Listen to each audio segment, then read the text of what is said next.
Hello friends, मैं यशवंत स्वागत करता हूं आप लोगों का अपने यूट्यूब चैनल नॉलेज बुक में। जैसा कि आप लोग जानते हैं कि आज हम लोग एक नए चैप्टर की शुरुआत कर रहे हैं जो आपका है इलेक्ट्रिसिटी से।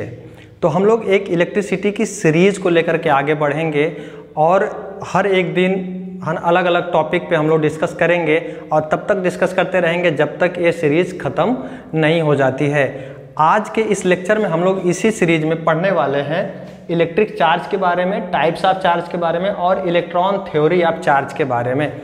हम लोग आज समझने वाले हैं कि इलेक्ट्रिक चार्ज क्या होता है, वो कितने प्रकार का होता है और इलेक्ट्रॉन थ्योरी क्या कहती है चार्ज के लिए। तो बिना टाइम वेस्ट किए चलिए हम लोग शुरू करते हैं आज का टॉपिक जो है इलेक्ट्रिक चार्ज।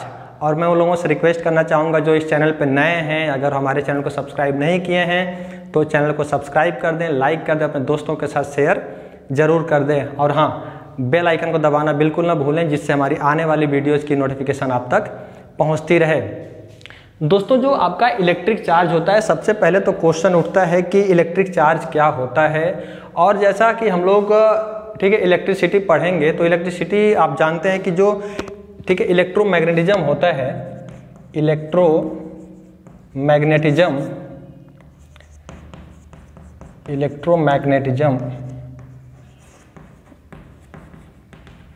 इलेक्ट्रोमैग्नेटिज्म को दो भागों में डिवाइड कर दिया गया। एक होता है आपका इलेक्ट्रोस्टैटिक्स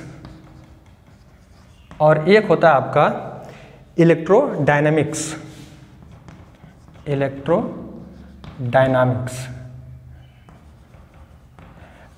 इलेक्ट्रोस्टैटिक्स में हम लोग अध्ययन करते हैं रेस्ट ऑफ चार्ज के बारे में, चार्ज है ना, स्थिर वैद्युत के बारे में हम लोग अध्ययन करते हैं। और जो इलेक्ट्रोडायनामिक्स होता है, जब इसमें चार्ज मूव करना शुरू कर देता है, चार्ज जब फ्लो करना शुरू कर देता है तो उसके बारे में हम लोग डिस्कस करते हैं। जैसे आपका हो जाता है ईएमएफ क्या होता है, फिर आपकी करंट क्या होती है, फिर उसके बाद आपका आता है एसी क्या होती है, डीसी क्या होता है।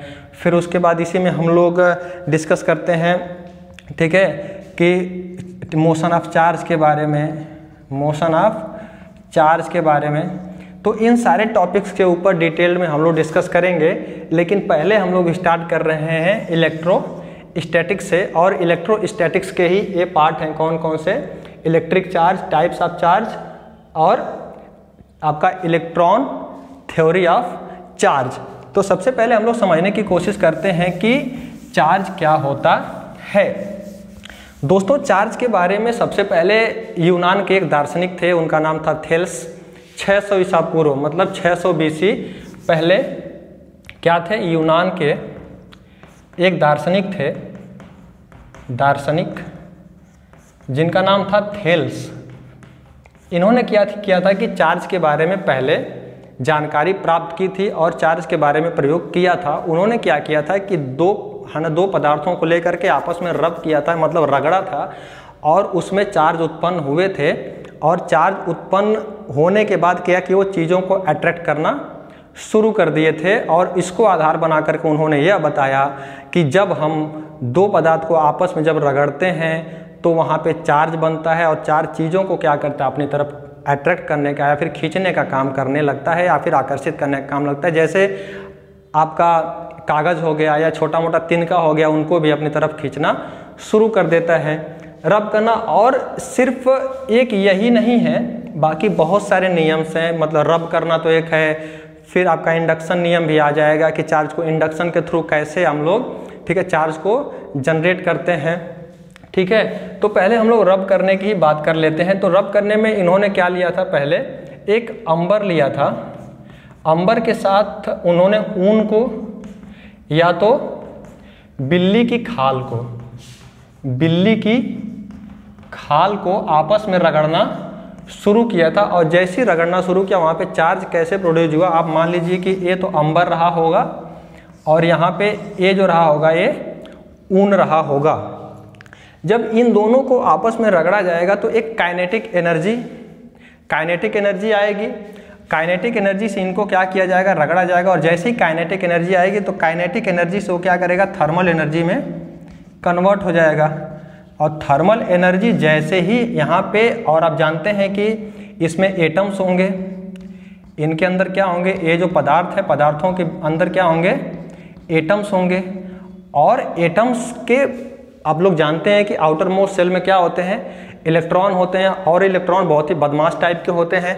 वो ऐसे होते हैं कि उनको थोड़ा सा भी एनर्जी मिलेगी तो वो लोग कूद करके भागना शुरू कर देंगे, और वही काम करता है यहाँ पे थर्मोडायनेमिक्स जैसे, है ना।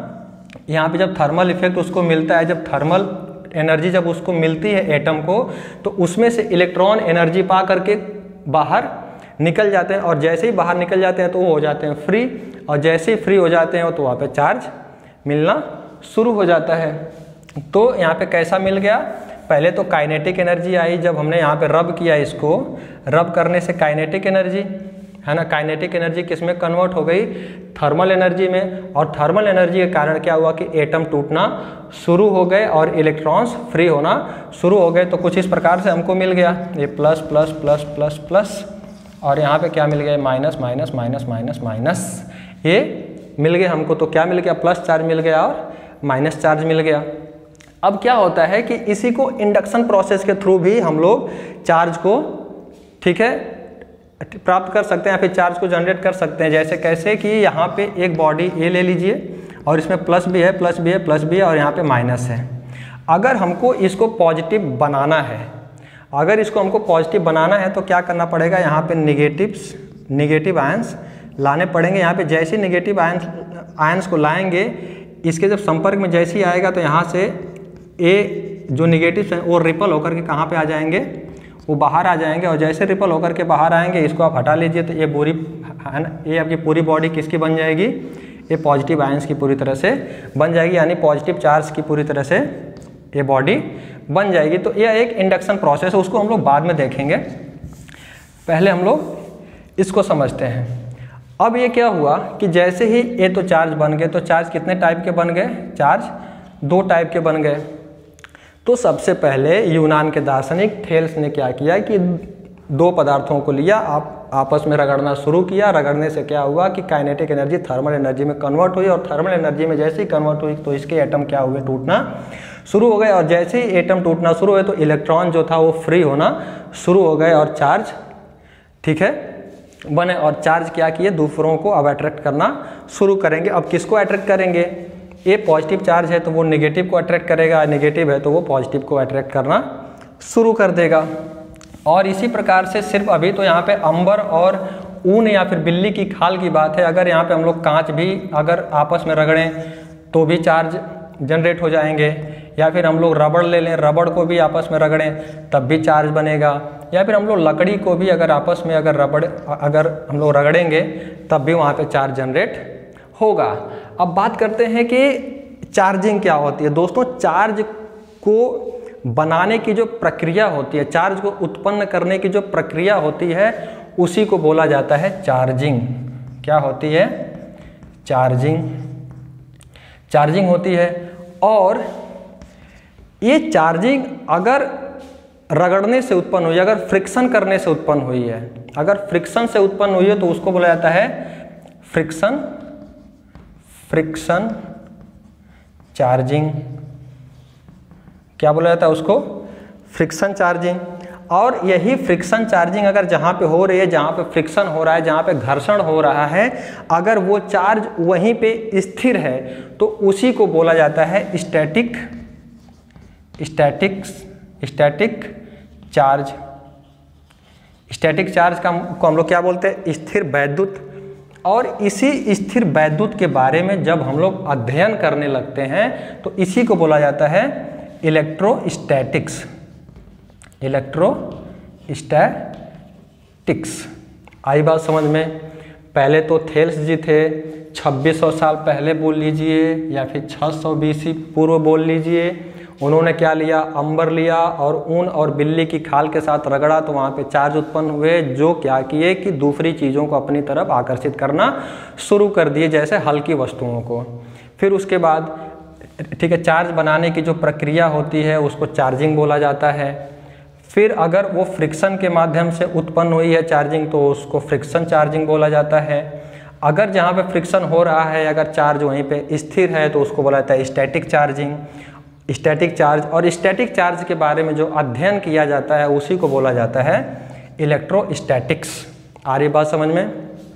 उसके बाद हम लोग बात कर लेते हैं टाइप्स ऑफ चार्ज के बारे में कि टाइप्स ऑफ चार्ज कौन कौन से होते हैं, या फिर अभी इससे पहले हम लोग देख लेते हैं कि चार्ज की जो चार्ज होते हैं, चार्ज की यूनिट्स क्या होती है और चार्ज के सिंबल क्या होते हैं। तो चार्ज के जो सिंबल होते हैं, चार्ज का सिंबल होता है Q, ठीक है, और इसकी SI यूनिट क्या होती है, इसकी ठीक है SI यूनिट्स होती है कूलम्ब,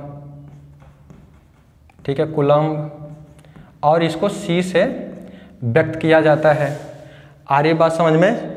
अब बात कर लेते हैं कि चार्ज कितने प्रकार के होते हैं। तो दोस्तों एक अमेरिकन वैज्ञानिक थे बेंजामिन फ्रैंकलिन, क्या नाम था उनका? Benjamin Franklin.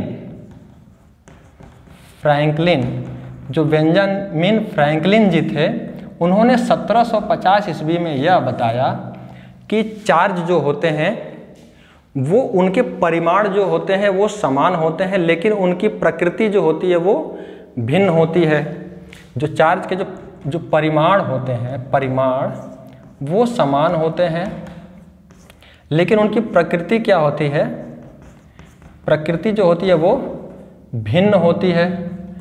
और ये दो प्रकार के होते हैं। कौन कौन से? एक होता है पॉजिटिव और दूसरा होता है निगेटिव। आ रही बात समझ में?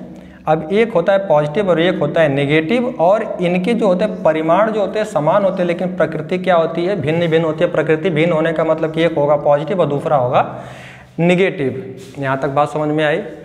और पॉजिटिव आपस में, जो पॉजिटिव चार्ज और पॉजिटिव चार्ज एक दूसरे को क्या करते हैं, रिपेल करते हैं। निगेटिव और नेगेटिव एक दूसरे को क्या करते हैं, रिपेल करते हैं। पॉजिटिव और नेगेटिव एक दूसरे को क्या करते हैं, अट्रैक्ट करते हैं, मतलब आपस में प्यार मोहब्बत बढ़ाते हैं। ठीक है, अट्रैक्ट करते हैं या फिर आकर्षित करते हैं। आकर्षित मतलब अगर पॉजिटिव आ गया तो वहाँ पे रिपल्सन होगा, मतलब दुश्मनी तय है। अगर नेगेटिव आ गया तब भी दुश्मनी तय है, उनमें रिपल होना यानी विकर्षण होना स्वाभाविक है।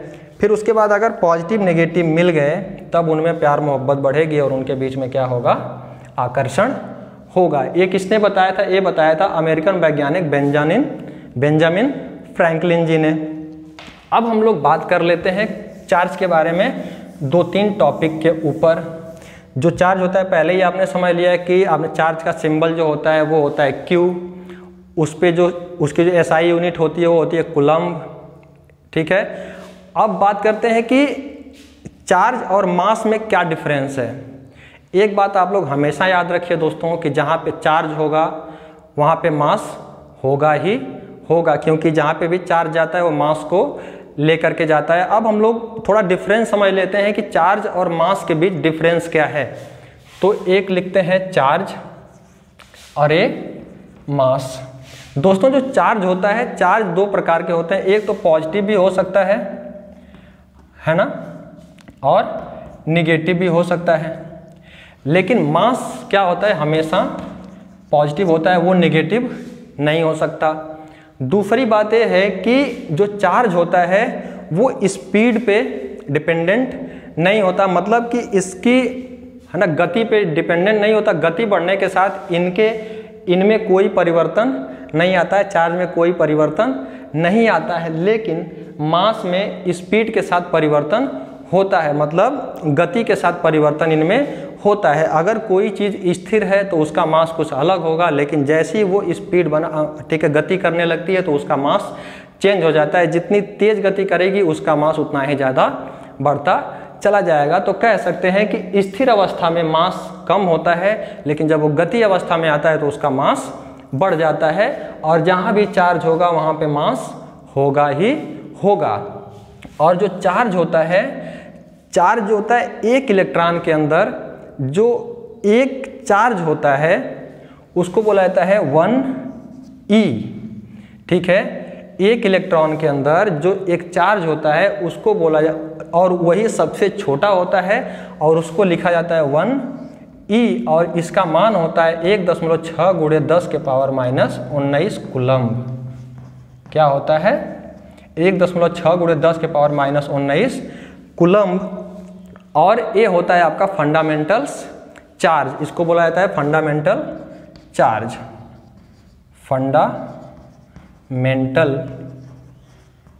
फंडामेंटल चार्ज, ठीक है। और फंडामेंटल चार्ज हमेशा क्या होते हैं? ये मल्टीपल होते हैं। फंडामेंटल जो चार्ज होते हैं हमेशा मल्टीपल होते हैं, या तो ठीक है +1e होगा या -1e होगा या +2e होगा या -2e होगा, +3e होगा या फिर -3e होगा, इसी प्रकार से ठीक है +ne होगा या फिर -ne होगा। कभी भी ये 2.5 नहीं होगा, 5e नहीं होगा, 2.6e नहीं होगा, मतलब ये हमेशा क्या होंगे? मल्टीपल होंगे, ऐसे नहीं होंगे। आ रही बात समझ में? तो ये सारी चीज़ें क्या हैं? चार्ज के बारे में कुछ बेसिक्स हैं जो आपको याद रखनी पड़ेंगी, ठीक है। तो चार्ज आपके फंडामेंटल चार्ज होते हैं जो ठीक है मल्टीपल होते हैं। ये 2.4, 2.5, 2.3 या फिर 1.4 इस टाइप के नहीं होते हैं। और इनका जो मान होता है वो होता है 1.6 × 10⁻⁻19 कूलम्ब। यहाँ तक बात समझ में आई? अब हम लोग बात कर लेते हैं इलेक्ट्रॉन थ्योरी ऑफ चार्ज के बारे में कि इलेक्ट्रॉन थ्योरी ऑफ चार्ज क्या है। चलिए दोस्तों, जो इलेक्ट्रॉन थ्योरी ऑफ चार्ज है तो आप लोग जानते हो कि हर एक जो परमाणु होता है वो 3 चीज़ों से बना होता है, 3 मूल कणों से मिलकर के बना होता है। क्या? एक होता है इलेक्ट्रॉन, एक होता है प्रोटॉन और एक होता है न्यूट्रॉन। क्या होता है? एक होता है इलेक्ट्रॉन, प्रोटॉन और न्यूट्रॉन। कभी कभी पूछ लेता है कंपटीशन एग्जाम में कि इलेक्ट्रॉन की खोज किसने की, प्रोटॉन की किसने की और न्यूट्रॉन की खोज किसने की। तो इलेक्ट्रॉन की खोज की थी जे टॉमसन सर ने। उसके बाद आपके प्रोटॉन की खोज किसने की थी? तो ये किया था रदरफोर्ड जी ने, ठीक है, रदरफोर्ड जी ने। न्यूट्रॉन की खोज किसने की थी? तो इसकी खोज की थी चैडविक जी ने। किसने की थी? चैडविक जी ने। बात करते हैं कि इलेक्ट्रॉन का द्रव्यमान कितना होता है। तो इलेक्ट्रॉन का द्रव्यमान होता है ठीक है 9.1 × 10⁻⁻31 kg। प्रोटॉन का द्रव्यमान कितना होता है? तो इसका होता है आपका 6.1 × 10⁻27 kg। बात करते हैं कि न्यूट्रॉन का कितना होता है। तो न्यूट्रॉन का भी ठीक है प्रोटॉन के समान ही होता है या फिर उससे थोड़ा सा ज़्यादा होता है। तो इसका भी लिख देते हैं हम लोग 6.1 × 10⁻27 kg। आई बात समझ में? अब हम लोग बात कर लेते हैं कि इसका जैसे चार्ज है ना, चार्ज थ्योरी में इस इलेक्ट्रॉन का क्या रोल है और कैसे ये लोग बिहेव करते हैं। तो जो पदार्थ बना हुआ है, जो भी एटम है, एटम में आप लोग जानते हैं कि इलेक्ट्रॉन, प्रोटॉन और न्यूट्रॉन होता है।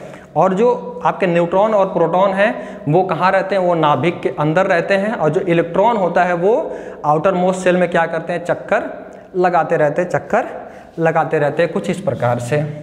ये आपका नाभिक हो गया, तो इसमें प्रोटॉन और न्यूट्रॉन होंगे और ये आउटर मोस्ट सेल में क्या होंगे? इलेक्ट्रॉन चक्कर लगा रहे होंगे।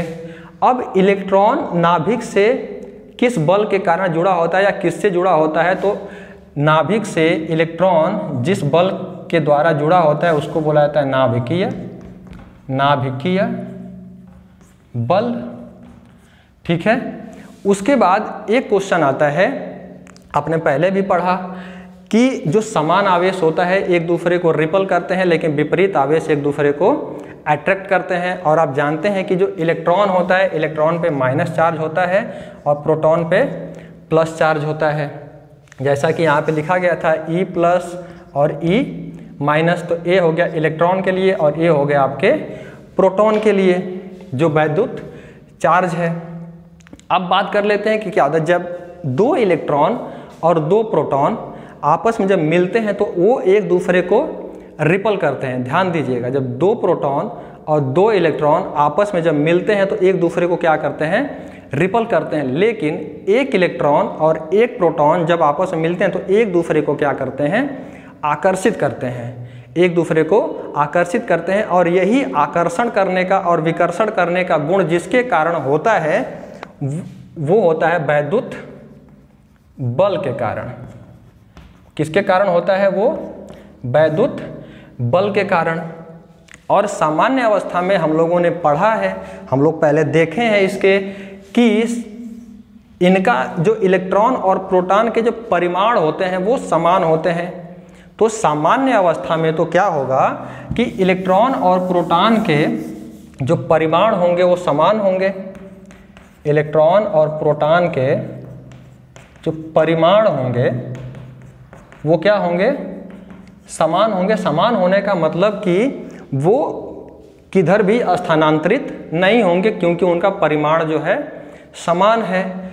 एक पदार्थ यह है और एक पदार्थ यह है। अगर इन दोनों, इसको मान लें A और इसको मान लें B, अगर इन दोनों का परिमाण समान है तो ना इसमें रूपांतरण होगा किसी चीज़ का, और ना अगर रूपांतरण नहीं होगा तो आकर्षण विकर्षण नहीं होगा, और आकर्षण विकर्षण नहीं होगा तो इसका जो वैद्युत बल होगा वो क्या हो जाएगा? वैद्युत बल शून्य हो जाएगा।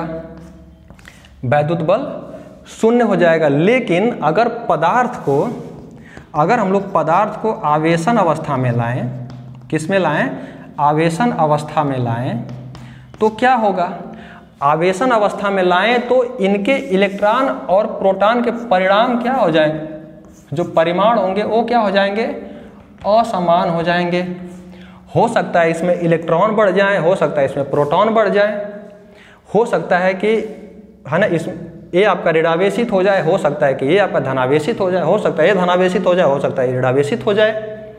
तो अगर हम लोग मान लेते हैं कि ये ऋणावेशित हो गया है और यह धनावेशित है, तो इसमें ज़्यादा ऋणावेश हो गया है, तो क्या करेगा? इसमें से इलेक्ट्रॉनों का स्थानांतरण किधर होना शुरू हो जाएगा? इस पदार्थ की तरफ, यानी पॉजिटिव की तरफ। और जब कभी आप लोग जानते हैं कि अगर इलेक्ट्रॉन किसी पदार्थ के अंदर ज़्यादा हो गए हैं तो वहाँ पे ठीक है, वो पदार्थ क्या हो जाएगा? ऋणावेशित हो जाएगा। अगर इलेक्ट्रॉन वहाँ से निकल गए हैं, अगर निकल गए हैं तो वो पदार्थ क्या हो जाएगा? धनावेशित हो जाएगा। तो मान लीजिए कि इसमें इलेक्ट्रॉन बहुत ज़्यादा मात्रा में आ गए हैं तो ये ऋणावेशित हो जाएगा और ये क्या हो जाएगा? धनावेशित हो जाएगा। और इलेक्ट्रॉन की टेंडेंसी होती है मूव करना, ठीक है, इलेक्ट्रॉन की टेंडेंसी होती है मूव करना। तो क्या करेगा? यहाँ से इलेक्ट्रॉन मूव करना शुरू करेगा और वो क्या है, किसके पास जाएगा? वो पॉजिटिव आयन्स के पास जाएगा और वो तब तक जाता रहेगा, है ना, पॉजिटिव के पास, जब तक ये दोनों समान न हो जाए। इन दोनों का परिमाण जब तक समान न हो जाए। आ रही बात समझ में? और यही स्थानांतरण क्या कहलाता है? चार्ज का स्थानांतरण। और चार्ज के स्थानांतरण होने से ही आप लोग जानते हो कि वैद्युत धारा बनती है। वैद्युत धारा, जो चार्ज का स्थानांतरण, आप लोग जानते हो कि यहाँ से नेगेटिव चार्ज क्या कर रहा है? पॉजिटिव चार्ज की तरफ स्थानांतरित हो रहा है। और नेगेटिव चार्ज का स्थानांतरण ही क्या कहलाता है? आपका वैद्युत धारा या फिर इलेक्ट्रिक करंट कहलाता है। आई होप आप लोगों को जो ठीक है इलेक्ट्रॉन थ्योरी ऑफ चार्ज है वो समझ में आई होगी, ठीक है। तो आज हम लोगों ने क्या सीखा? आज हम लोगों ने सीखा कि इलेक्ट्रिक चार्ज क्या होता है, जो इलेक्ट्रिक चार्ज के बेसिक्स थे उसको समझने की कोशिश की हम लोगों ने। उसके बाद टाइप्स ऑफ चार्ज, कितने प्रकार का चार्ज होता है, तो पॉजिटिव और नेगेटिव समझने की कोशिश की हमने, उसको समझा। फिर इलेक्ट्रॉन थ्योरी ऑफ चार्ज के बारे में भी समझने की कोशिश की और इसके बारे में समझा कि इसमें से जो फ्री इलेक्ट्रॉन्स होते हैं, जब आवेशन अवस्था में आते हैं लोग तो फ्री इलेक्ट्रॉन हमको मिलना शुरू हो जाते हैं। और वही फ्री इलेक्ट्रॉन जब ज़्यादा हो जाते हैं, जब है ना इन पदार्थों के बीच का जो परिमाण है वो जब असमान हो जाता है तो उसमें इलेक्ट्रॉन का स्थानांतरण होना शुरू हो जाता है। मतलब कि चार्ज का स्थानांतरण होना शुरू हो जाता है। और चार्ज का जैसे ही स्थानांतरण होना शुरू होता है वहाँ पे वैद्युत धारा मिलना शुरू हो जाती है। तो इसको बोलते हैं हम लोग इलेक्ट्रॉन थ्योरी ऑफ चार्ज। और आप लोग हमेशा याद रखेंगे कि हमेशा स्थानांतरित कौन होता है, स्थानांतरण का गुण कौन रखता है, स्थानांतरण का गुण कौन रखता है, तो हमेशा क्या रखता है, इलेक्ट्रॉन रखता है। इलेक्ट्रॉन स्थानांतरण का गुण रखता है और स्थानांतरित होने का काम कौन करता है, इलेक्ट्रॉन करता है। दोस्तों आज की क्लास में बस इतना ही। जब हम लोग अगली क्लास में मिलेंगे तो वहाँ पे हम लोग बात करेंगे कि इलेक्ट्रिक फील्ड क्या होता है, इलेक्ट्रिक फील्ड लाइंस क्या होती हैं और डाइपोल क्या होता है, डाइपोल मोमेंट्स क्या होते हैं। इन सारी चीज़ों के बारे में हम लोग जानने की कोशिश करेंगे। अगर आप लोगों को वीडियोस पसंद आ रही हों तो इन वीडियोज़ को अपने दोस्तों के साथ शेयर करना बिल्कुल ना भूलें। और हाँ, अगर आप लोगों ने मेरे चैनल को सब्सक्राइब नहीं किया तो आप चैनल को सब्सक्राइब करके बेल आइकन ज़रूर प्रेस कर दें, जिससे आने वाली वीडियोज़ की नोटिफिकेशन आप लोगों को मिलती रहें। आप लोगों का इस क्लास में बने रहने के लिए बहुत बहुत धन्यवाद।